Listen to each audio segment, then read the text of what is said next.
Anda kembali bersama kami di NTV Top Lines. Pemirsa, Kejaksaan Tinggi Bengkulu memamerkan uang sitaan senilai 103,3 miliar dari kasus dugaan korupsi pertambangan batu bara yang menyeret 12 tersangka, termasuk 5 bos tambang. Nah, ada diangkat.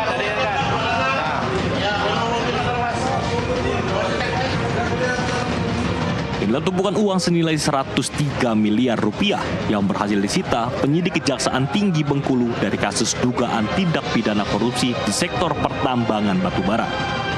Uang ini dipamerkan sebagai bentuk keseriusan penegak hukum dalam mengungkap kasus besar yang menyeret 12 orang tersangka. 5 diantaranya merupakan bos tambang yang berperan penting dalam praktek ilegal tersebut. Kasih Penyidikan Kejati Bengkulu, Danang Prastio, menjelaskan sebagian besar uang sitaan ini berasal dari tersangka Baby Hushi dan anaknya, Sakya Hushi. Dari rekening Bank Mandiri ditemukan 27,8 miliar. Dari BNI Bengkulu, 44,1 miliar. Dan dari MyBank Bengkulu sebesar 19,1 miliar. Selain itu, penyidik juga menyita mata uang asing berupa 403,2 juta yen dan 418.000 lebih dolar Amerika yang dikonversi bernilai miliaran rupiah. Jadi di sana bukan hanya tindak pidana korupsi, ada tindak pidana pencucian uang, kemudian tindak pidana penyuapan maupun perintangan, obstruction of justice.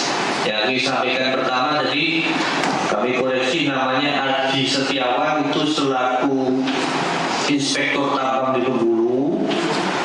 Dari 1 miliar sudah dikembalikan 180 juta. Yang lainnya masih kami tagih. Karena yang bersangkutan kooperatif kita kasih waktu, tapi terhadap penyitaan nanti kami lakukan. Kasus dugaan korupsi pertambangan batubara ini menjadi salah satu perkara terbesar yang ditangani Kejati Bengkulu dalam beberapa tahun terakhir. Mengingat besarnya nilai kerugian negara yang ditimbulkan dan keterlibatan sejumlah pihak berpengaruh di sektor pertambangan daerah.